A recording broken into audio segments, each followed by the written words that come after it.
दोस्तों हमारे channel crime कहानी में आपका स्वागत है, जहां हम आपको क्राइम और हॉरर से जुड़ी कुछ अनसुनी कहानियों से रूबरू करवाते हैं।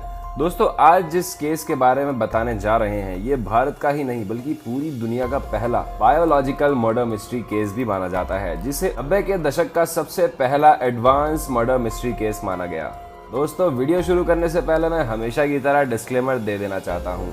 कोलकाता का बेहद व्यस्त हावड़ा रेलवे स्टेशन 20 साल के एक नौजवान लड़के अमरेंद्र पांडे को अचानक अपनी बाह पर कुछ चुभन सी महसूस होती है।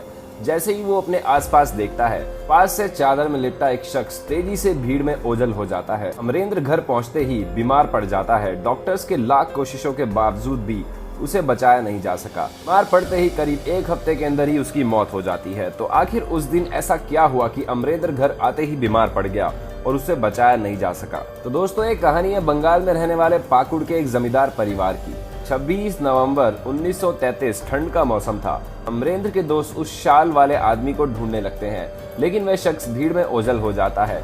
जब अमरेंद्र अपनी बाह को देखता है तब उसे वहाँ एक छोटा सा निशान दिखता है, मानो किसी ने कोई सुई चुबो दी हो। अभी अचानक अमरेंद्र के सौतेले भाई बेनोयेंद्र पांडे को वहां आते देख सभी चौंक जाते हैं। वह उम्र में अमरेंद्र से करीब 10 साल बड़ा था। बेनोयेंद्र बोल उठता है, अरे कौन सी बड़ी बात है, कोई कीड़ा मकोड़ा काट लिया होगा, घर चलते हैं, ये कोई ऐसी बात नहीं है कि डॉक्टर को दिखाएं। फिर सभी ट्रेन से पाकुड़ के लिए रवाना हो जाते हैं। घर पहुंचने पर अमरेंद्र को बुखार चढ़ जाता है। शुरुआत में घरेलू नुस्खे अपनाए गए, लेकिन जब हालत ज्यादा बिगड़ने लगी तो परिवार वाले कलकत्ता में इलाज का फैसला लेते हैं। अमरेंद्र के परिवार वाले उसे बंगाल की मशहूर फिजिशियन डॉक्टर नलिनी रंजन सेनगुप्ता के पास ले जाते हैं। अचानक डॉक्टर नलिनी की नजर अमरेंद्र की बाह पर लगे निशान पर पड़ती है। डॉक्टर नलिनी तत्काल ब्लड टेस्ट के लिए सैंपल ले लेती है, लेकिन तब तक मरीज की हालत बहुत बिगड़ चुकी होती है। तेज बुखार उतरने का नाम ही नहीं ले रहा होता है, हाथ सूज जाते हैं। इसी बीच अमरेंद्र के सौतेले भाई बेनोयेंद्र अपनी पसंद के एक डॉक्टर को लेकर पहुंचते हैं। परिवार को भरोसा देता है कि यह डॉक्टर बहुत काबिल है और अमरेंद्र जल्द ही ठीक हो जाएगा। लेकिन 3 दिसंबर की रात को अमरेंद्र कोमा में चले जाते हैं और अगले दिन उसकी मौत हो जाती है। पहले तो डॉक्टर इसे निमोनिया से हुई मौत का मामला बताते हैं, लेकिन जब लैब में भेजे गए ब्लड टेस्ट की रिपोर्ट सामने आती है तब कहानी में बड़ा ट्विस्ट आ जाता है। लैब रिपोर्ट में पता चलता है कि अमरेंद्र के खून में येर्निया पेस्टिस नाम का खतरनाक बैक्टीरिया मौजूद था। ये वो बैक्टीरिया था जिसने 1896 से 1918 के बीच भारतीय उपमहाद्वीप में तबाही मचा दी थी। तब इस बैक्टीरिया की वजह से करोड़ों जिंदगियों को अपनी जान गंवानी पड़ी थी। येर्निया पेस्टिस बैक्टीरिया से अमरेंद्र की मौत की बाद से भारत से लेकर ब्रिटेन तक हड़कंप मच जाता है। मौत की जांच के आदेश दिए जाते हैं। जब सच्चाई सामने आती है तो सभी दंग रह जाते हैं।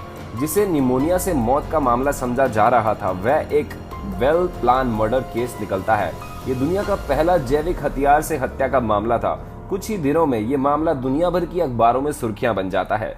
पुलिस इस केस की काफी दिनों तक तलाश करती है और आखिरकार सारी सच्चाई सामने आ ही जाती है। दरअसल पाकुड़ के जिस जमींदार की कलकत्ता में हत्या हो जाती है उसकी हत्या का कारण था 1900 किलोमीटर दूर मुंबई के एक लैब में मंगाया गया बैक्टीरिया।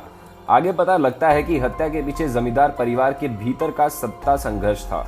पिता की मौत के बाद बेनोयेंद्र पांडे यानी कि अमरेंद्र के सौतेले भाई की नजर जमींदार परिवार की सत्ता संभालने पे थी, लेकिन अधिकार मिलता है सौतेले छोटे भाई अमरेंद्र पांडे को। वजह यही थी कि परिवार में बेनोयेंद्र की छवि एक गैर जिम्मेदार शख्स की थी, बिल्कुल नकारे की जैसी छवि थी। तभी बेनोयेंद्र अपने से ही सौतेले भाई को खत्म करने का प्लान बनाता है। लेकिन सवाल ये है कि आखिर ये पूरी साजिश रची कैसे गई और इसमें कौन कौन शामिल था? दरअसल अमरेंद्र को मारने की साजिश 1932 में उस वक्त से शुरू हो गई थी जब बेनोयेंद्र का एक करीबी डॉक्टर लैब में एक बैक्टीरिया को हासिल करने में कोशिश कर रहा था, जिसे बेनोयेंद्र ने उसे हासिल करने के लिए कहा था। कहा जाता है कि बेनोयेंद्र ने अमरेंद्र की हत्या से पहले कम से कम 4 बार उसे मारने की नाकाम कोशिश की थी। एक बार बैक्टीरिया वाले चश्मे से भी सौतेरे भाई को मारने की कोशिश की थी, लेकिन तब अमरेंद्र बीमार होने के बाद ठीक हो गया था। सब कुछ मानो किसी हॉलीवुड मर्डर मिस्ट्री फिल्म की तरह चल रहा था। हत्या की साजिश में भट्टाचार्य नाम का एक डॉक्टर भी शामिल था जो बेनोयेंद्र का जिगरी यार था। उसी ने बैक्टीरिया हासिल करके उसे जैविक हथियार का रूप दिया।